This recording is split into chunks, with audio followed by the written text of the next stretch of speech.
Hola, hola, buen día. ¿Sí me escuchan? Buenos días, profe. ¿Qué tal el sonido y la imagen? ¿Falla o se ve bien? ¿Se oye bien? Profe, no se escucha tanto. Ok. Si con este cambio se mejoró. Sí, ahora sí. Ay, qué bueno. Si no, pues tengo que hacerlo con audífonos, si no, no me funciona. Muy bien, jóvenes, lunes empezamos semana. Profe, Y sí, adelante. le iba a comentar, es que mañana me toca la vacuna a mí y creo que nada más es a mí del grupo. No sé si podría yo hacerlo como el día de mañana como a otra hora o algo así, o porque me toca en pabellón. Está para bien. Sí. Sí. ¿Quieres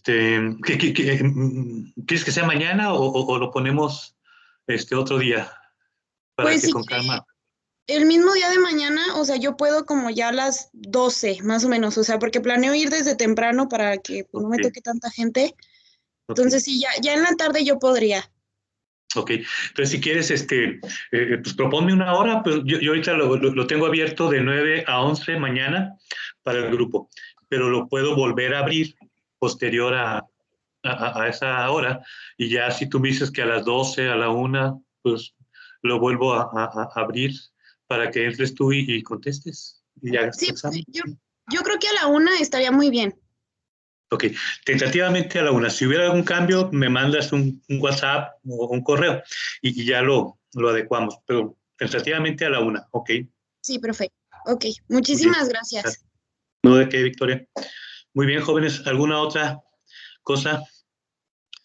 ¿Todo bien? ¿Sí? Muy bien, pues si no hay de parte de ustedes otra cosa, pues seguimos con lo del curso. Recuerda que estamos en la unidad 1, ya en la parte final. Lo que veamos hoy no viene en el examen, ¿eh? El examen viene hasta lo que vimos el viernes de oscurecimiento no enzimático. Y mañana será el examen. Les comentaba también que probablemente, ya casi, de hecho, el miércoles no voy a poder estar en el laboratorio para que nadie de los que les tocaría la primera parte, ¿verdad? Desde el grupo para hacer lo que platicamos el viernes también sobre confitería y sobre comportamiento de grasas. Entonces, si hubiera un cambio, les mando un correo. Si tengo el correo del grupo o de su jefe, y ya les comento, pero ahorita consideren que este miércoles no voy a poder estar con ustedes en el laboratorio en la mañana, ¿verdad? Pero mañana es el examen y el jueves clases normales. No, el viernes, perdón, el viernes clase normal con ustedes. ¿Qué les estaba comentando? Pues ahorita les voy a platicar de confitería. Hasta ahí algo que me quieran comentar, sino ya para pasar a compartir la presentación y ya se hagan, pues que entiendan y hasta en casa pueden desarrollar esto de hacer cosas de confitería con algo de la teoría que veamos hoy y que les sirva para entender qué es lo que pasa. A ver, ahorita ahí en pantalla sí les aparece esto de cristalización. ¿Sí les aparece? Dice cristalización, base de confitería o elaboración de dulces. ¿No aparece o sí? Sí, profe, ya aparece. Ah, qué bueno. Sí se ve, profe. Ok, sale. Miren, jóvenes, pues es nada más darle continuidad a mucho de la teoría que ya hemos platicado. Pues bueno, dice, no, dentro de carbohidratos, pues hay diferentes industrias que se puede decir que se basan en los azúcares. Y bueno, una de las más interesantes o de las que más contacto tenemos es sobre hacer dulces. Entonces, esto de la confitería, pues, ¿qué es la confitería? Pues hacer dulces. Y ustedes en su casa, en cualquier comercio, encuentran dulces. ¿Y pues por qué se llaman dulces? Pues porque saben a dulce. Entonces, como que generalmente los monohidrisacáridos son los que nos facilitan tener esto de los dulces, ¿sí?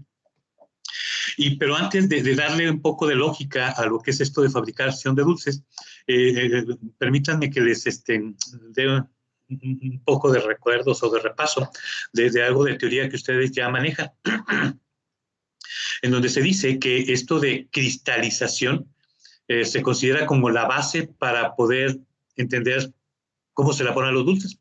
Hay quien dice que es una ciencia, otros dicen que es un arte, pues depende si lo ven a nivel doméstico, si lo ven a nivel taller, pues a lo mejor es mucho arte y poca ciencia o un equilibrio entre las dos. Pero para una industria, pues lo mejor es que sea ciencia, porque la ciencia sí es predecible y es manejable y muy racional. Entonces ya pensar en Ricolino, pues ellos así como que estar experimentando, ¿no? Ellos se van por cosas muy de la teoría de la química, de la física, que sirven para entender qué es lo que está pasando y cómo se fabrican los dulces. De tal manera que esto de la cristalización es una cosa medio teórica, medio abstracta, pero muy útil a entender cuando está uno en cosas del tipo de confitería. Se dice que cualquier líquido puede pasar a sólido y en ese pase de líquido a sólido puede tener un arreglo geométrico o puede no tenerlo. Cuando no tiene ese arreglo geométrico se dice que es amorfo, que lo que significa es sin forma. Entonces, acuérdense, un cristal son figuras geométricas. Entonces, aquí está una imagen de algo que es cristalino. Y sí, pues piensa uno en un cristal como el vidrio, que normalmente tiende a tener este tipo de arreglos muy geométricos o muy repetitivos, y eso permite pues tener una estructura pues bastante buena.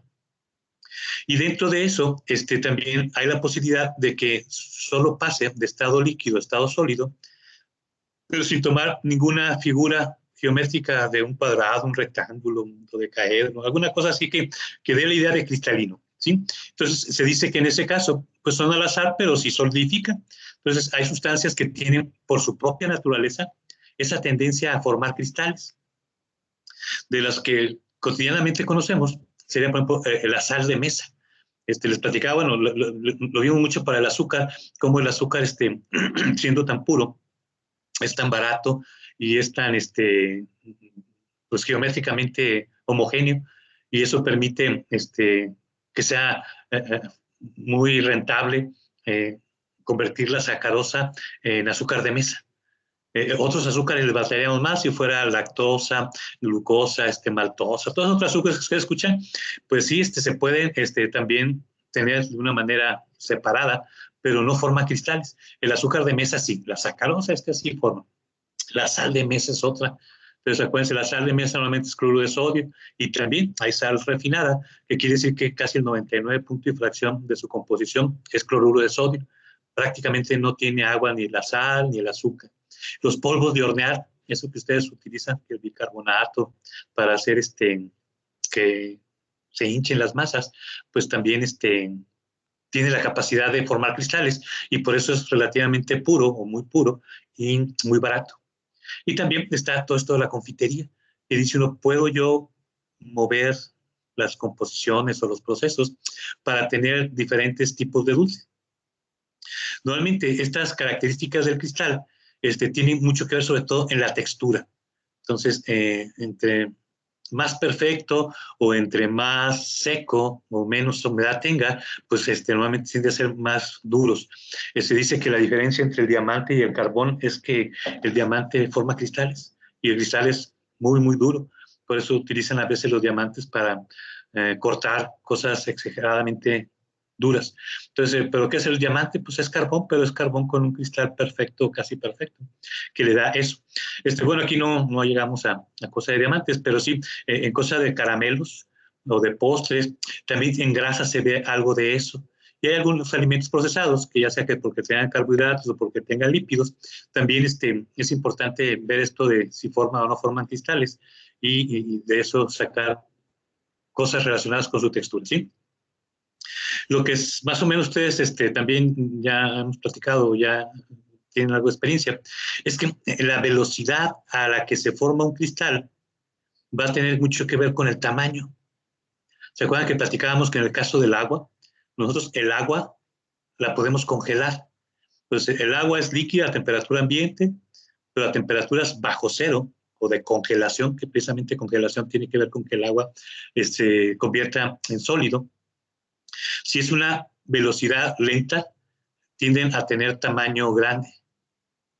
Pero si es una velocidad rápida de congelación, tenemos cristales pequeños. Entonces, ustedes cuando hicieron en el laboratorio esa práctica de tomate que congelaron o que se congela y luego se descongela, se ve cómo se rompe la estructura por el tamaño de cristal tan grande que se generó y que rompió la estructura. Pero que mirábamos a los de la huerta, que ellos tienen verduras precocidas congeladas, cuando descongelamos lo que ellos en su empresa hicieron, pues vemos que son pequeños los cristales, y más que ver los cristales es porque no se rompe la estructura de la fruta o verdura congelada, porque al ser cristales pequeños, pues no generan ese cambio en lo que está, el agua que está atrapada en la estructura, ¿sí? También tiene que ver con la forma. Entonces, algo que se menciona, sobre todo en el caso de lactosa, es que puede tener diferentes formas de cristal, y se habla de un cristal alfa y un cristal beta, que normalmente depende mucho de la característica de cristal, que va a ser más recomendable o menos recomendable, dependiendo del producto lácteo en que se tenga. Entonces, la forma también influye, y que la velocidad y las temperaturas generan. Y la solidez tiene que ver también con la cosa del tamaño, pero también con la cantidad de agua que pueda todavía permanecer en la solución o en el sistema. Si todo se congela, pues completamente sólido. Pero si está en una etapa intermedia, pues también, o sea, partes que no están hechas sólidos, pues también influye en la textura, ¿sí?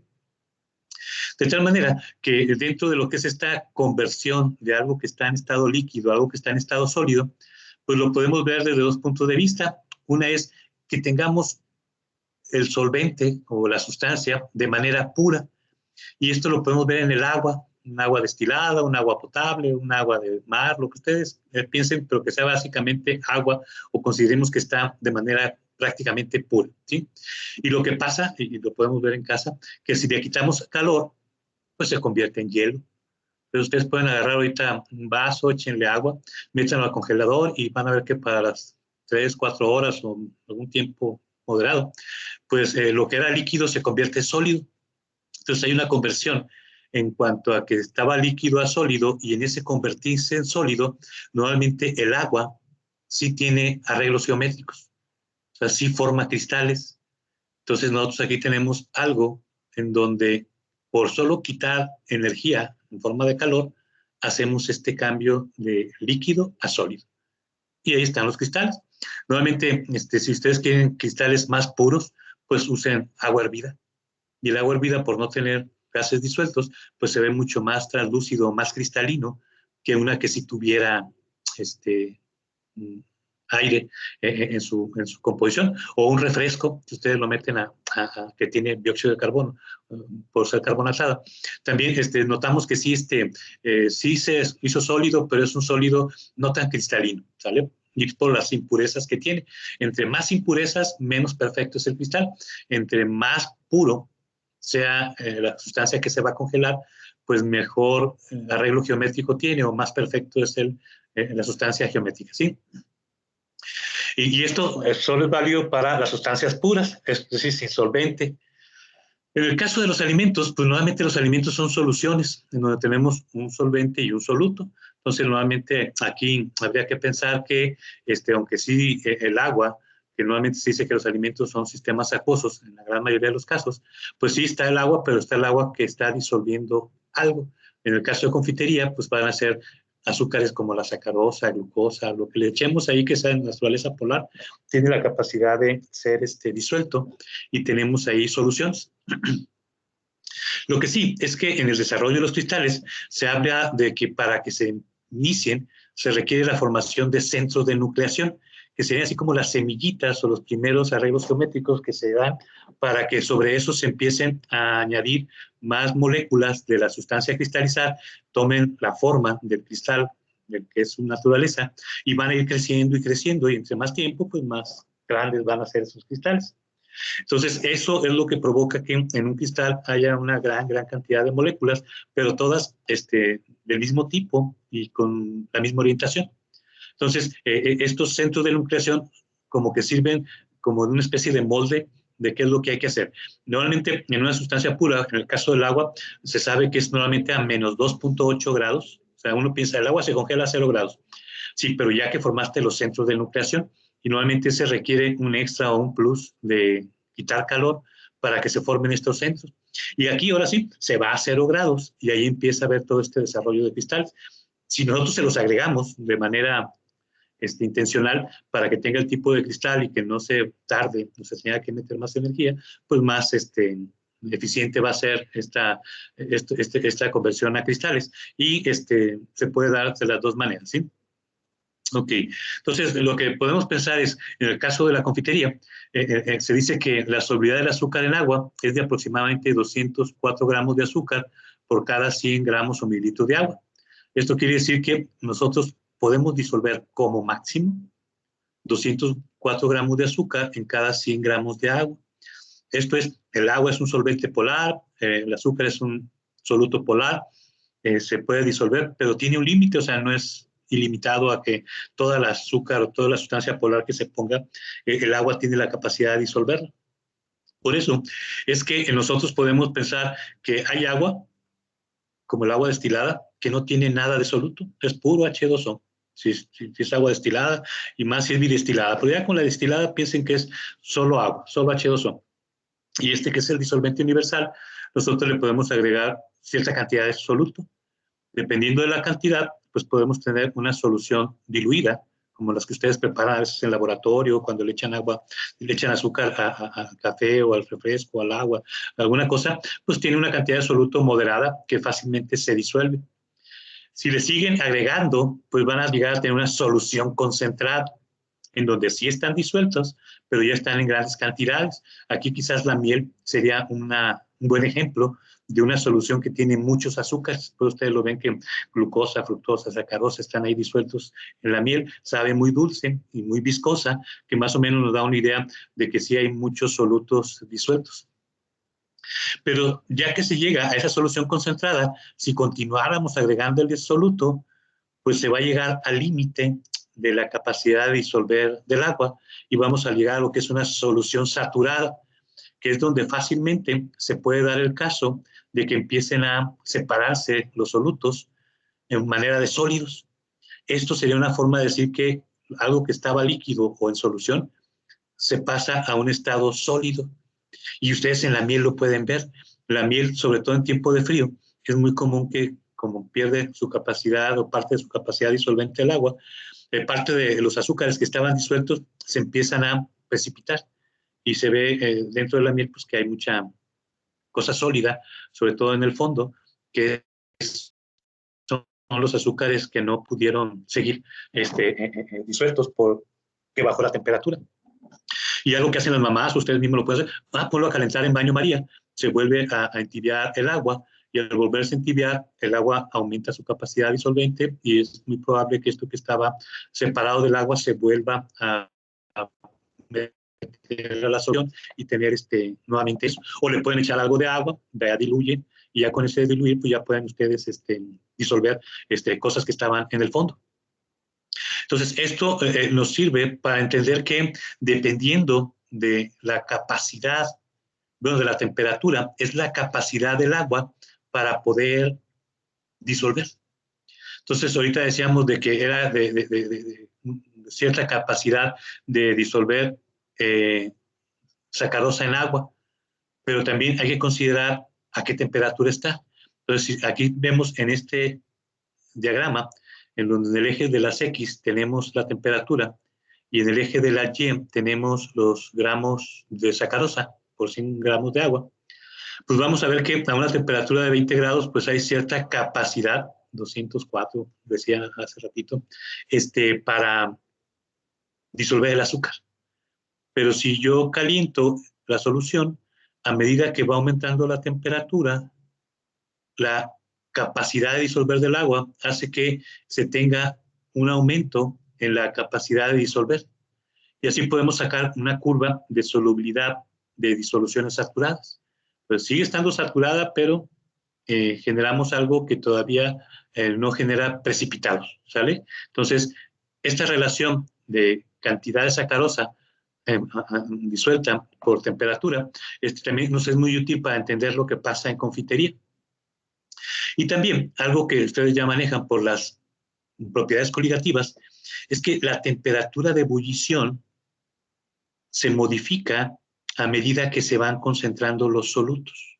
Entonces, si yo pongo aquí en el eje de la Y temperatura de ebullición y el C en 90 grados, bueno, aquí 100 grados sería, en este punto, es cuando no hay azúcar o no hay solutos. En el caso específico de confiterías, pues podemos pensar que es el azúcar. Y nosotros, si empezamos a calentar a 100 grados, pues lo que va a pasar es que por estar a temperatura de ebullición, se va a evaporar agua. Y al evaporarse agua, se van concentrando los solutos. Y así nosotros podemos ver que si aumenta a un 20% de solutos, a un 40% de solutos, a un 60%, así, etcétera, el punto de ebullición aumenta. ¿Y por qué? Pues propiedades coligativas, lo que ustedes ya vimos en agua y ya lo han hecho en laboratorio. A mayor concentración en el caso de lo de las pectinas, mayor cantidad de sólidos, eso implicaba un aumento en el punto de ebullición. Y así tenemos este aumento en la concentración que está relacionado con este aumento en el punto de ebullición, ¿sí? Y eso nos permite tener ya cantidades, decir, del 100%. ¿Qué sería un azúcar por ciento en peso del 100%? Pues un azúcar de mesa sin agua, porque todo es azúcar, no hay agua. Y aquí dice, ¿a qué temperatura ebulle? Pues que es como 170. Que si se acuerdan, esta temperatura es aproximadamente el punto de fusión del azúcar, en donde se convierte de sólido a líquido. Pero ahí no hay agua, ahí solo hay sacarosa, si es que es sacarosa refinada. Y eso permite tener una curva más o menos, o un comportamiento más o menos de ese tipo, en esa relación temperatura de ebullición, concentración de azúcar. Que esto lo pueden ver con el refractómetro, pero es más práctico por cosas operativas. A veces es mejor manejarlo como punto de ebullición. De tal manera que nosotros podríamos tener una tabla que más o menos representa lo anterior. En ese punto de ebullición en donde a mayor porcentaje en la solución, más alto es su punto de ebullición. Y ustedes ven cómo llega aquí hasta los 160 grados, que es el azúcar fundida, que es lo que platicábamos del color caramelo o la caramelización. Y sí, pues al principio son aumentos graduales, pero ya a partir del 80 se va viendo un gran incremento en los puntos de ebullición, ¿sale? Y bueno, esto del polimorfismo, les digo, esto del polimorfismo es importante sobre todo en lactosa. Entonces, tú quieres que la lactosa se mantenga con ciertas características de que no cristalice y no forme sustancias que luego sean síntoma de mala calidad, pues checa qué tipo de cristal quieres. Entonces, normalmente son isómeros, pero sí el tipo de figura geométrica que conforman es diferente, por eso la palabra polimorfismo, diferentes formas. Vamos a ver que en grasas también es un fenómeno común, de que a la hora de que solidifica, ahí sería un aceite que se pasa a grasa, y en ese pasar a grasa, dependiendo de las condiciones, es el tipo de cristal que se genera, ¿sí? Entonces, normalmente se dice que en el caso de la leche, sobre todo la leche en polvo, si la lactosa se encuentra como beta, es más soluble que la alfa. Entonces, algo que uno dice, la leche en polvo, a la hora de hidratarse, si quiero que sea más rápida y que dé mejor idea de calidad de que fácil se hidrata, pues me conviene ver cómo se conforman estos cristales y cómo no se formen los cristales alfa A. Ok, muy bien. Hasta ahí preguntas, dudas, comentarios, aportaciones. Algo que sobre eso quieran que todavía lo repitamos o lo detallemos. ¿Todo bien? ¿Sí? Ok, entonces me sigo, ¿eh? Entonces, mire, ya con esto ya le podemos entender o darle mucha lógica a lo que es propiamente fabricar dulces. O sea, recordando esos puntos de formar cristales y de la saturación o cómo el agua, siendo un disolvente universal, pues tiene sus limitaciones, y eso confiere la posibilidad de solidificar cosas como los azúcares o los solutos que estén disueltos en agua. Entonces, mire, en esto de la confitería, pues es basado en el azúcar. ¿Por qué hay confitería? Pues porque hay azúcar de mesa, que es muy barata y muy abundante y confiere algo tan placentero como es el sabor dulce, que a mucha gente nos gusta, y más de niños, y por eso pues hacer dulces resulta atractivo, ¿sí? Lo que sí es que si yo agarro azúcar, el azúcar es 99% sacarosa y lo otro pueden ser impurezas, pero es mínima la cantidad. Entonces quiere decir que si yo quiero hacer cambios en la textura del azúcar, primero tengo que solubilizarlo. Entonces dice que todo proceso de fabricación de dulces va a comenzar con solubilizar la sacarosa. Y esto de una manera total, porque la sacarosa ya tiene una forma de cristal cuando se convirtió en sacarosa. Si yo no lo disuelvo, pues lo que voy a tener pues van a ser cristales parecidos a la sacarosa. Y normalmente en un confeti o en un dulce, lo que se busca es hacer modificaciones de color, olor, sabor, sobre todo textura en esos dulces. Que siga sabiendo dulce, pero un dulce con color, con olor, algo que no sea tan empalagoso, tan repetitivo como es el azúcar de mesa. Pero si fuera el puro gusto del placer del dulzor, pues a cucharadas se comería uno el azúcar, pero normalmente a la segunda, tercera cucharada, pues ya me saturé y ya no quiero. Pero si le pongo algo ácido, algo de color, texturas diferentes, pues eso permite seguir comiendo azúcar sin que empalague tanto, o sin que sature tanto, o que enfade tanto. Entonces, si uno se mete en dulcería, lo que ves es mucha variedad, pero todos se basan en cómo manejas el azúcar. Y cuando uno usa azúcar y no pone apellido, pues prácticamente estamos hablando de sacarosa, ¿sí? Entonces, lo primero es que hay que disolverlo. Ya disolviste la sacarosa, ahora sí, añade otros ingredientes que vengan en la fórmula que se puedan disolver perfectamente, ya que esos pueden actuar como impurezas.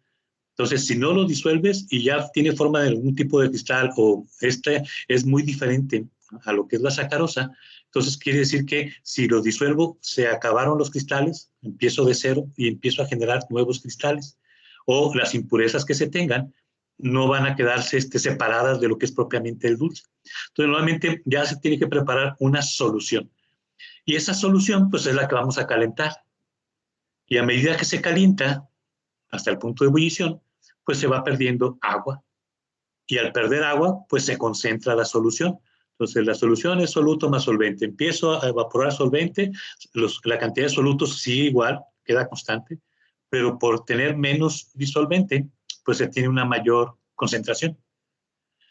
Lo que sí es que a mayor contenido de agua, pues más blando es el dulce. O sea, parto de una sacarosa que es sólida, le agrego agua, se vuelve solución. Si le dejo mucha agua, pues va a estar muy blando, o sea, va a ser un dulce blando. Y ustedes posiblemente conozcan dulces que son más blandos que otros que son más duros. ¿Y por qué? Pues por el contenido de agua que le dejaste. Déjale mucha agua, va a ser muy blando. Déjale poquita agua, va a ser muy duro, ¿sí? De ahí que se pueden hacer cosas como esta del fondant, que les decía que en el laboratorio lo van a hacer en la próxima práctica, en donde se forma prácticamente una masa, así como si fuera una masa para hacer pizzas o pan. También aquí en el fondant también es una masa.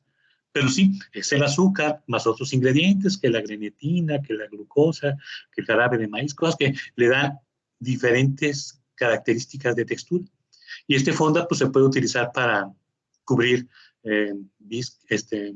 bollos o quequis o pasteles o pastelillos, que normalmente pues es una especie de colcha o de cobertura que se le pone, ¿sí? O también se pueden hacer cosas con el chocolate. Entonces dicen, no, pues el chocolate en su forma nativa es amargo. Por eso es que le venden un chocolate amargo. ¿Y por qué es amargo? Porque no tiene azúcar. Pero si le echas mucho azúcar, pues enmascaras el amargo y resaltas muchos sabores que tiene el chocolate. Y dentro del chocolate, pues podemos tener diferentes versiones que se ponen a las galletas, de cobertura a los helados, al yogur. Y dice, pues sí, todo eso. Y que pues es un tipo de confeti en donde el dulzor tiene mucho azúcar y va acompañada de chocolate y así podemos tenerlo en diversas formas, ¿sí? De tal manera que ustedes, hay muchas clasificaciones, ¿eh? Esta sería una.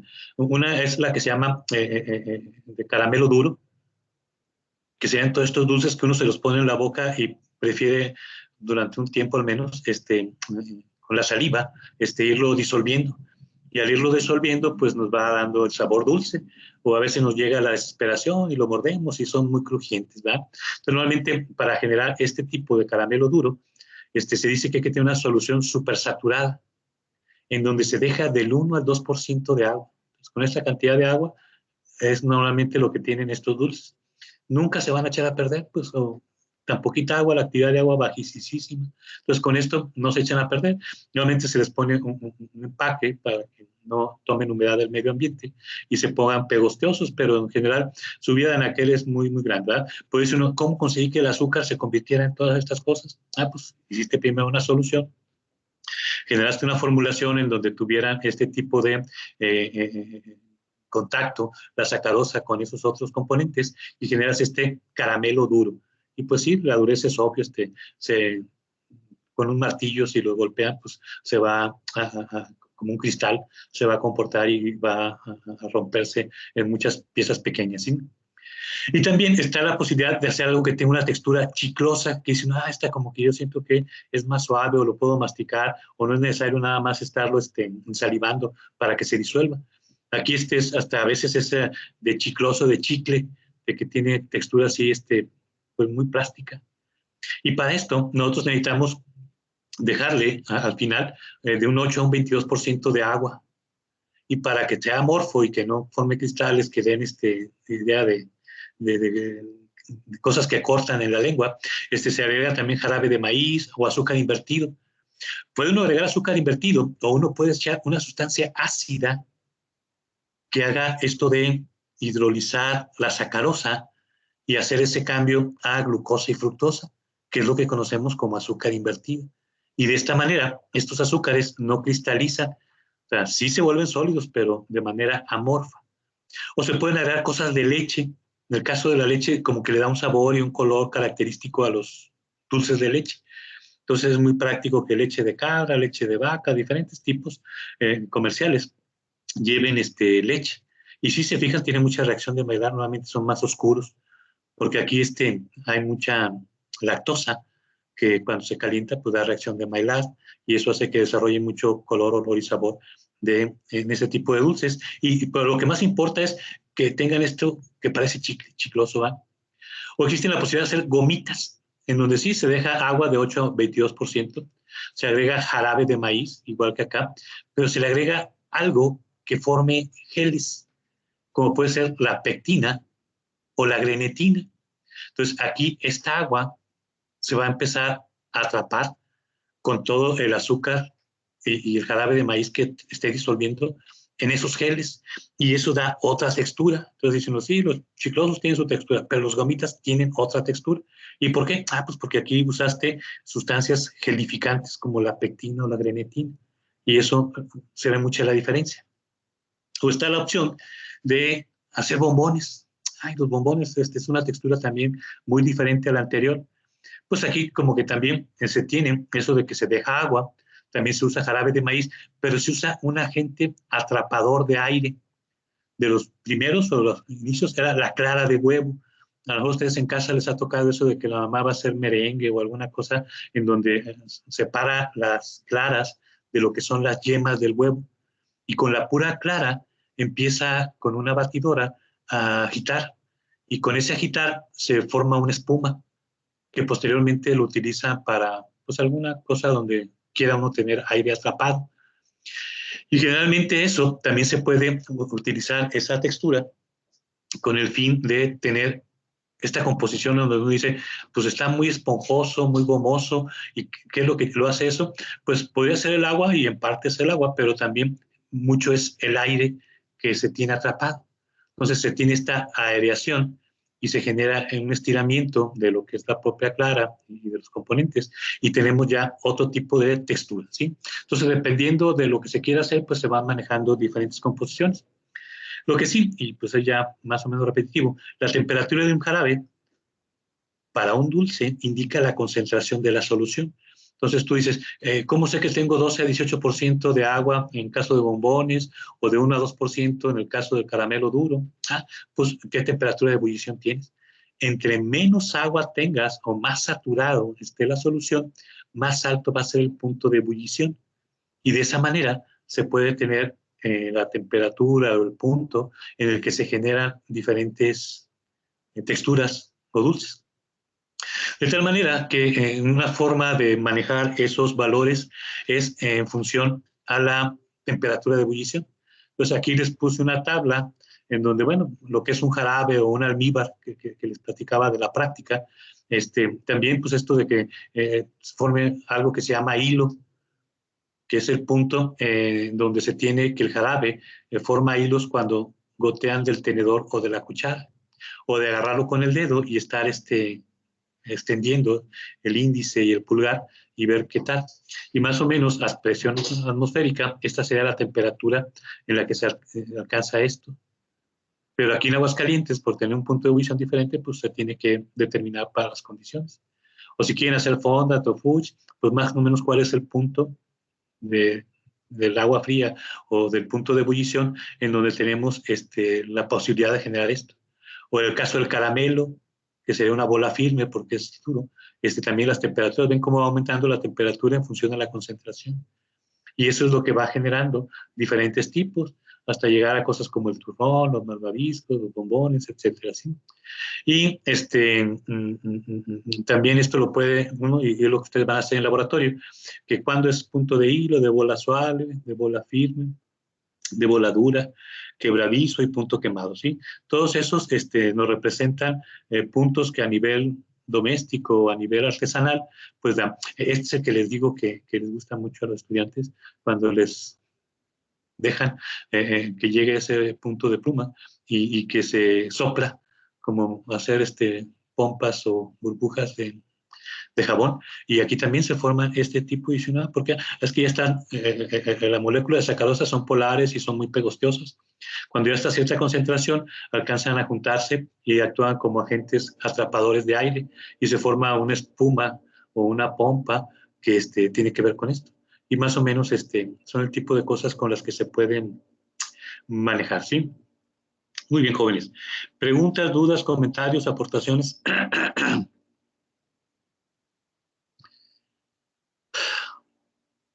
¿Todo bien?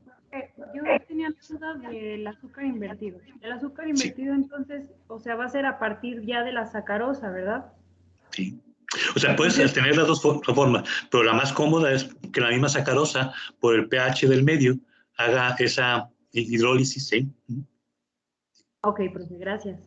Sí. Entonces, ustedes cuando escuchan que le echaron bitartrato de potasio, ¿para qué le echarán? Pues para tener condiciones ácidas o semiácidas que permitan que la sacarosa se convierta en azúcar invertido, ¿sí? Pero también tú puedes comprar azúcar invertido, o tú antes de que sea la fabricación, tú puedes hacer tu azúcar invertido en casa, agarra sacarosa, échale agua de limón o el mismo café que es ácido, el refresco que es ácido, también hace por su propia acidez un porcentaje de conversión de sacarosa a azúcar invertido que da más dulzor y son azúcares reductores. Pero también, con que en la formulación tú veas que trae algo ácido, que el jugo de limón o ácido cítrico, muy posiblemente su función puede ser de sabor, pero también para generar algo de esa inversión de la sacarosa o azúcar de mesa. Muy bien. ¿Algo más, jóvenes? Muy bien, entonces miren, ya para terminar, tengo aquí un video. En el laboratorio parece que no vamos a poder hacer chicle. Pues es una práctica bonita, pero parece que se acabó la base para goma de mascar. Entonces le voy a poner un video aquí cortito para que vean cómo se hace el chicle a nivel industrial. Y ustedes lo hubieran hecho pero a un nivel laboratorio y muy pequeñito, pero que yo lo que les da idea de lo que corresponde, ¿sí? Entonces les pongo este video, primero me quito de pantalla y ahora sí les pongo este video. A ver, ¿sí se ve ahí lo de hacer goma de mascar? ¿Sí les apareció? Sí. La revolución moderna fue patentada en Estados Unidos en 1869 por un dentista. En 1928, otro norteamericano, Walter Dimmer, inventó la goma de mascar para hacer globos. La goma de mascar para globos tiene distintos colores y tamaños. Pero para hacer buenos globos, nada supera la sustancia masticable rosada. Todo comienza con una base de goma, la sustancia que hace que sea masticable. Tradicionalmente, la base era de resina de árboles, pero actualmente es sintética. Se hace de plástico y caucho. La base de goma se vacía en un mezclador. Luego se le agrega color y sabor.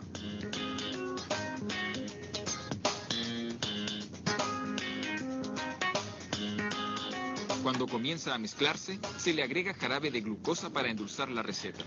Como es líquida, ayuda a mantener la base blanda.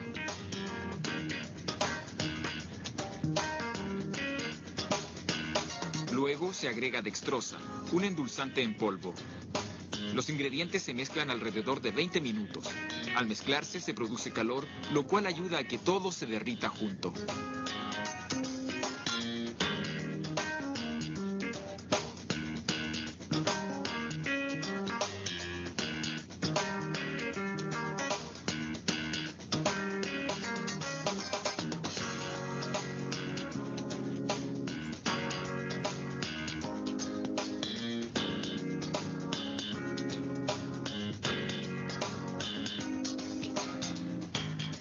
La mezcla está lista cuando tiene la consistencia de masa para hacer pan.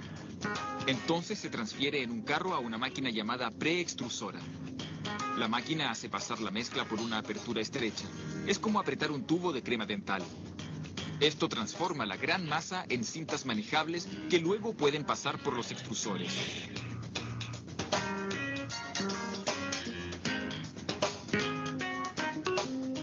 Los extrusores aprietan la cinta hasta que tenga el ancho de un trozo de goma de mascar.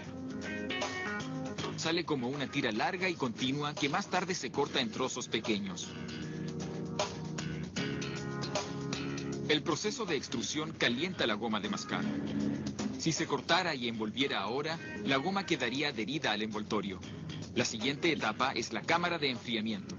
La goma se mantiene allí unos 15 minutos a una temperatura de 3 a 7 grados centígrados.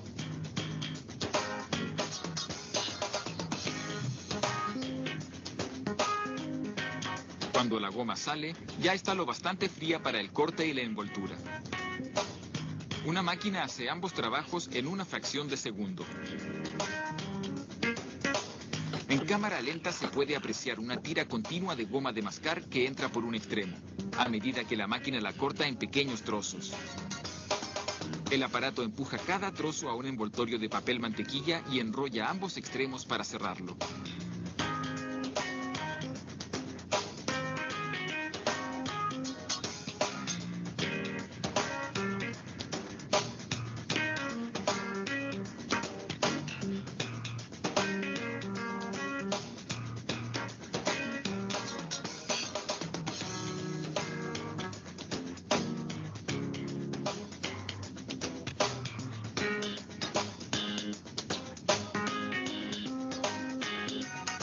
La máquina procesa 900 trozos de goma de mascar por minuto.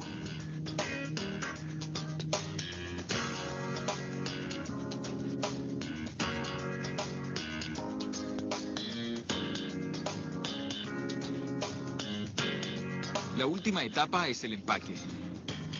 La goma de mascar pasa a una balanza que automáticamente pesa la cantidad exacta por recipiente.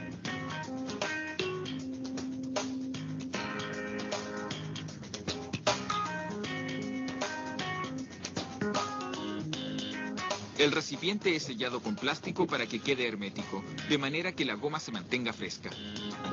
La razón por la cual la goma de mascar es rosada se debe a que ese era el único color que Walter Dimmer tenía a mano cuando la inventó en 1928. Y ese color se ha mantenido desde entonces.